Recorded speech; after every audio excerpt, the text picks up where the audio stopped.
உழைத்து கொண்டிருக்கக்கூடிய மாண்புமிகு துணை முதலமைச்சர் உதயநிதி அவர்களுக்கும் என்னுடைய பாராட்டுக்கள், வாழ்த்துக்கள். இந்த யங் அண்ட் எனர்ஜெட்டிக் மினிஸ்டர் கிட்ட இளைஞர்களுடைய நலனையும் விளையாட்டுத்துறையோட எதிர்காலத்தையும் ஒப்படைச்சா அதை எப்படி வெற்றிகரமாக அமையும் என்பதற்கு தமிழ்நாடு எடுத்துக்காட்டாக ஆகியிருக்கு. நம்முடைய தமிழ்நாட்டுக்கு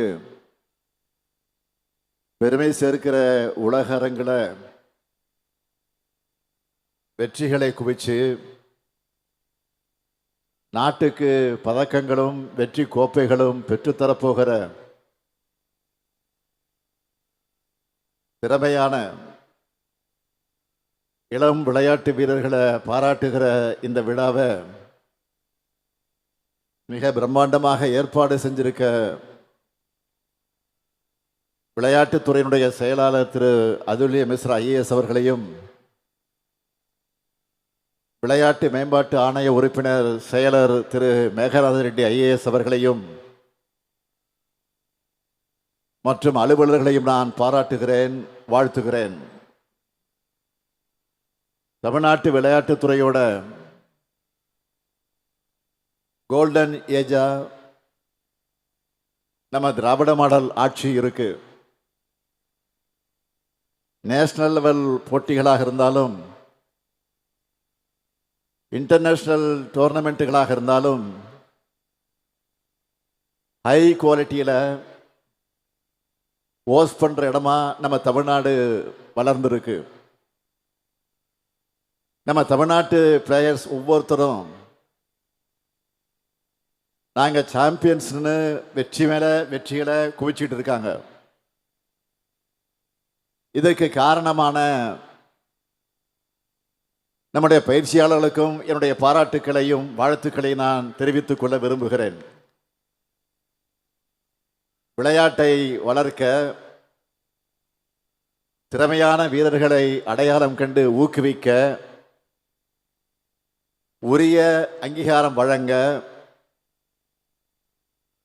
37 கோடி ரூபாய் பரிசு தொகையோட இந்த முதலமைச்சர் கோப்பை விளையாட்டு போட்டிகளை நடத்தி இருக்கிறோம். தம்பி உதயநிதி அவர்கள் எடுத்து சொன்னது போல கடந்த 4 ஆண்டுகளில் நம்ம தமிழ்நாடு எல்லா துறைகளையும் எப்படிப்பட்ட உயரங்களை அடைஞ்சிட்டு இருக்குன்னு இளைஞர்களான உங்களுக்கு நல்லா தெரிஞ்சிருக்கும். அதனால தான் நாட்டிலேயே பொருளாதாரத்தில்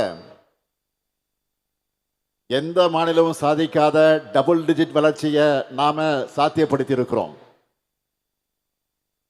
இந்த சாதனை பயணம் விளையாட்டுத் துறையிலும் எதிரொலிக்குது, தொடர்ந்து எதிரொலிக்கும். திறமையாளர்கள் எங்க இருந்தாலும் அடையாளம் கண்டு அவங்கள ஊக்குவிக்கணும் என்று நினைக்கிறோம். அதனால தான் பள்ளி கல்லூரி மாணவர்கள், மாற்றுத்திறனாளிகள், பொதுமக்கள், அரசு ஊழியர்கள் எல்லா தரப்பினரும் கலந்துக்கிற மாதிரி சிஎம் டிராஃபியை டிசைன் பண்ணணும். இந்த சிஎம் டிராஃபியோட கடந்த ஆண்டு வெற்றியை பார்த்து 16,28,338 பேர் இந்த ஆண்டு பங்கேற்க ஆன்லைனில் ரெஜிஸ்டர் பண்ணியிருந்தாங்க. 5 பிரிவுகளின் கீழே நடந்த 38 போட்டிகளில் மாவட்ட மண்டல அளவை எல்லாம் கடந்து 32,000க்கு மேற்பட்ட வீரர்கள் ஸ்டேட் லெவலில் கலந்துக்கிட்டாங்க. இவங்களில் தனிநபர் பிரிவில் முதல் 3 இடங்களை பிடிச்சிருக்கக்கூடிய வெற்றியாளர்களுக்கு 1,00,000 ரூபாய், 75,000 ரூபாய், 50,000 ரூபாய். டீம் ஸ்போர்ட்ஸில் அணியில் இருக்கிற எல்லோருக்கும் 75,000 ரூபாய், 50,000 ரூபாய், 25,000 ரூபாய் பரிசு தொகையாக வழங்குகிறோம். அது மட்டுமல்ல, இதோட கல்வி உதவித்தொகை, அங்கீகாரம் மற்றும் வேலைவாய்ப்பு உள்ளிட்ட பல நன்மைகளையும் வழங்குகிறோம்.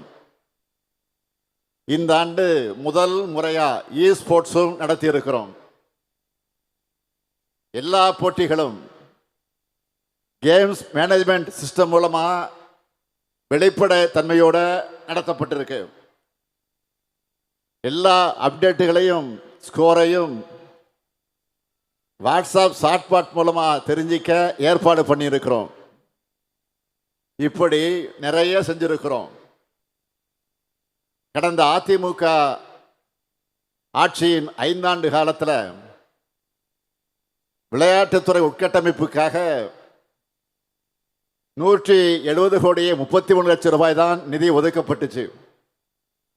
ஆனா நம்ம ஆட்சிக்கு வந்த இந்த 4 ஆண்டுகள்ல 601 கோடியே 38 லட்சம் ரூபாய் நிதி ஒதுக்கி இருக்கிறோம். ஒட்டுமொத்தமா விளையாட்டுத்துறைக்காக ஒதுக்கப்பட்டிருக்கக்கூடிய நிதி எவ்வளவு தெரியுமா? 1945 கோடியே 7 லட்சம் ரூபாய் நிதி ஒதுக்கி இருக்கிறோம்.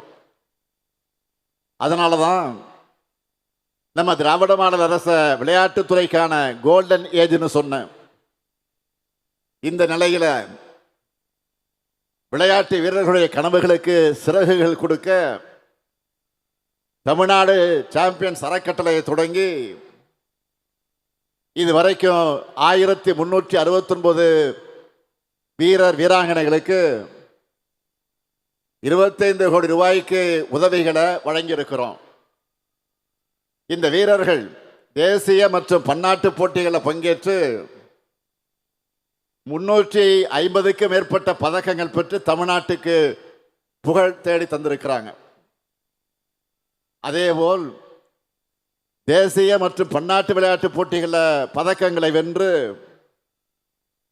தமிழ்நாட்டுக்கு பெருமை சேர்த்துள்ள 5393 விளையாட்டு வீரர் வீராங்கனைகள், மாற்றுத்திறனாளி விளையாட்டு வீரர்களுக்கு உயரிய ஊக்கத்தொகையாக 172 கோடி ரூபாய் வழங்கப்பட்டிருக்கு. விளையாட்டு வீரர்களுக்கு என்னென்ன செஞ்சிட்டு இருக்கிறோம்னு சிலவற்றை மட்டும்தான் ஹைலைட்டா நான் சொல்றேன். எலைட் விளையாட்டு வீரர்களுக்கான சிறப்பு உதவித்தொகையை 25 லட்சத்திலிருந்து 30 லட்சம் ரூபாயாக உயர்த்தி இருக்கிறோம். 17 விளையாட்டு வீரர்களுக்கு 1 கோடியே 19 லட்சம். பாராலிம்பிக் 2024 போட்டிகளில் பதக்கங்கள் வென்ற 4 விளையாட்டு வீரர்களுக்கு 5 கோடி ரூபாய் உயரிய ஊக்கத்தொகை வழங்கப்பட்டது. இது மட்டுமல்ல, 234 சட்டமன்ற தொகுதிகளையும் மினி ஸ்டேடியம் அமைக்கப்படும் அறிவித்து தலா 3 கோடி ரூபாய் செலவில் இதுவரைக்கும் 75 தொகுதிகளில் விளையாட்டு அரங்கங்கள் அமைக்கப்பட்டு வருது. தலைவர் கலைஞருடைய 100ஆண்டை முன்னிட்டு தமிழ்நாட்டில் இருக்கிற 12,525 கிராம ஊராட்சிகளுக்கும் 16,798 விளையாட்டு உபகரண தொகுப்புகளை வழங்கியிருக்கிறோம். அதேபோல் நகர்ப்புற உள்ளாட்சி அமைப்புகளுக்கு 100 கோடி ரூபாய் ஒதுக்கீட்டில் விளையாட்டு உபகரண தொகுப்புகளை வழங்கியிருக்கிறோம். சென்னை, திருச்சி, மதுரை, நீலகிரி ஆகிய மாவட்டங்களில் ஒலிம்பிக் அகாடமிகள் அமைக்கப்பட்டிருக்கு. நான் சொல்றதெல்லாம் கொஞ்சம்தான். விளையாட்டுத்துறைக்கான சாதனைகளை பட்டியலிட்டு சொன்னா இன்னைக்கு முழுக்க சொல்ல வேண்டியதாக இருக்கும். நம்ம தமிழ்நாடு மாதிரி வேற எந்த மாநிலமும் விளையாட்டுகளுக்கும் விளையாட்டு வீரர்களுக்கும் உதவிகள் செஞ்சிருக்க மாட்டாங்கன்னு பெருமையோட நெஞ்சு நிமிர்த்தி நான் சொல்வேன். இந்த உழைப்பால நம்ம தமிழ்நாடு வாங்கி இருக்கக்கூடிய சில அவார்ட்ஸ் மட்டும் சொல்றேன். சிஐஐ அமைப்பு சார்பில் எஸ்டிஏடி விளையாட்டு வணிக விருது 2023 வழங்கப்பட்டுச்சு. 2 ஆண்டுகளுக்கு தி இந்து ஸ்போர்ட்ஸ் ஸ்டார் ஏசஸ் விருதுகள் வழங்கப்பட்டிருக்கு. ஜெம் அவார்ட்ஸ் 2025 வழங்கப்பட்டிருக்கு. நம்ம செஸ் சாம்பியன் குகேஷுக்கு கேல் ரத்னா விருது கிடைச்சிருக்கு. 2024ஆம் ஆண்டு அர்ஜுனா விருது நம்ம தமிழ்நாட்டை சார்ந்த 4 வீரர்களுக்கு வழங்கப்பட்டிருக்கு. நம்ம துணை முதலமைச்சர் உதயநிதி அவர்கள் வரவேற்புரையில் சொன்னார அந்த விருதுகள். இப்படி எத்தனை விருதுகள் தமிழ்நாட்டை தேடி வந்தாலும் நாங்க பெருசா நினைக்கிற விருது எது தெரியுமா? தமிழ்நாட்டில் ஸ்போர்ட்ஸை கேரியரா எடுத்த நிச்சயம் நம்மால சாதிக்க முடியும்னு நம்ம அரசோட திட்டங்கள் மேலேயும் முன்னெடுப்புகள் மேலேயும் நம்பிக்கை வச்சு இத்தனாயிரம் பேர் இந்த போட்டிகளை பங்கெடுக்கிறாங்களே, உங்களுடைய இந்த நம்பிக்கை தான் எங்களுக்கான பெரிய விருதாக அமைந்திருக்கிறது. அண்மையில் இதே நேரு உள் விளையாட்டு அரங்கத்தில் கல்வியாளர் தமிழ்நாட்டுக்கு பெருமை தேடித்தரக்கூடிய மாணவர்களை பாராட்ட கல்வியில் சிறந்த தமிழ்நாடு என்ற நிகழ்ச்சியை நடத்தணும். அப்போ கல்வியால் சிறந்த மாணவர்கள் மட்டும் இல்லை, விளையாட்டால் உயர்ந்த இளைஞர்களும் தங்களுடைய அனுபவங்களை சாதனை பயணத்தை பகிர்ந்துக்கிட்டாங்க. காது கேளாதவருக்கான ஒலிம்பிக்ஸில் 3 தங்கப்பதக்கங்களை வென்ற 2022 அர்ஜுனா விருது பெற்ற ஜெர்லின் அனிகா அவர்களுடைய தந்தை தமிழ்நாடு அரசு அவங்களோட வெற்றி பயணத்துக்கு எந்த அளவுக்கு துணை நின்றுச்சுன்னு உருக்கமாக பேசினார். அதேபோல் போல்வால்ட் விளையாட்டில் தேசிய அளவில் தொடர்ந்து சாதனை படைத்த ரோசி மீனா பால்ராஜ் என்ற வீராங்கனை ஒரு போல் வாங்க 1.5 லட்சம் ரூபாய் தேவைப்படும் என்ற அந்த எளிய பின்னணியிலிருந்து தன்னிடம் அவ்வளவு காசு இல்லையே என்று சொன்ன நேரத்தில் நம்ம அரசு தான் எல்லா சப்போர்ட்டும் அன்றைக்கு பண்ணுச்சு.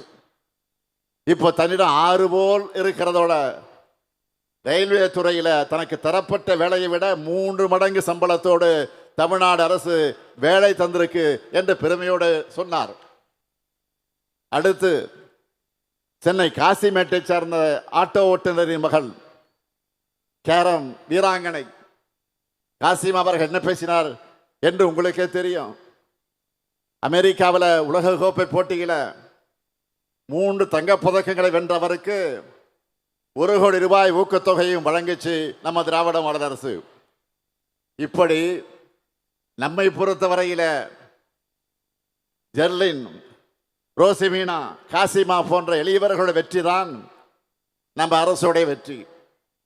அதுக்காகத்தான் பல்வேறு திட்டங்கள் மூலமாக எத்தனையோ ஏழை வீரர்களுடைய கனவை தமிழ்நாடு விளையாட்டுத்துறை இன்றைக்கு நிறைவேற்றி வருது. அவங்களும் உலகளவில் சாதிச்சு அவங்க மேல நம்ம அரசு வச்சிருக்கக்கூடிய நம்பிக்கையை காப்பாற்றிக்கிட்டு இருக்கிறாங்க. இந்த சமயத்தில் தலைவர் கலைஞர் அவர்கள் சொன்ன ஒரு விஷயம் என்னுடைய ஞாபகத்துக்கு வருது. நான் உள்ளாட்சித்துறை அமைச்சராக இருந்தப்போ ஏராளமான பணிகளை முன்னெடுப்புகளை நாள்தோறும் செய்கிறத பார்த்து ஒரு விழாவில் பேசின முதலமைச்சர் கலைஞர் அவர்கள் என்னுடைய துறையில் செய்யப்பட்டிருந்த சாதனைகள் எல்லாம் அவர் பட்டியலிட்டு பேசி, நான் உள்ளாட்சித்துறை அமைச்சராக இருக்கலாமோ என்று தோணுதுன்னு சொன்னார். இன்னைக்கு அதே ஏக்கம் எனக்கு வந்திருக்கு. நானே விளையாட்டுத்துறையையும் கவனிச்சிக்கலாமே என்று இப்போ எனக்கு தோணுது. காரணம், உதயநிதியுடைய பணிகள் அப்படி இருக்கு. ஆகவே உதயநிதியுடைய பணிகள் இன்னும் சிறக்கணும். தமிழ்நாட்டு விளையாட்டு வீரர்கள் இன்னும் வெற்றிகளை குவிக்கணும் என்று நான் மகிழ்ச்சியோடு வாழ்த்துகிறேன். இங்கே இருக்கக்கூடிய விளையாட்டு வீரர்களுக்கு, வீராங்கனைகளுக்கு நான் சொல்லிக்கொள்வது, உங்களுக்கான அத்தனை வாய்ப்புகளை நாங்கள் நிச்சயம் உருவாக்கி தருவோம். நீங்கள் விளையாட்டில் கவனம் செலுத்தி முறையாக பயிற்சி பண்ணி உங்கள் திறமையால நம்ம தமிழ்நாட்டுக்கு, இந்திய நாட்டுக்கு போய் சேருங்க. உங்களுடைய தேவைகளை நிறைவேற்றி கொடுக்க முதலமைச்சரான நானும் இருக்கிறேன், உங்கள் துறையுடைய அமைச்சரான துணை முதலமைச்சர் உதயநிதியும் இருக்கிறார். என் நம்பிக்கையோட உங்கள் சாதனை பயணம் தொடர என்னுடைய வாழ்த்துக்களை தெரிவித்து, களம் நமது, வெற்றி நமது. நன்றி, வணக்கம். உடனுக்குடன் செய்திகளை தெரிந்து கொள்ள சன் நியூஸ் பெல் ஐகானை கிளிக் பண்ணுங்க.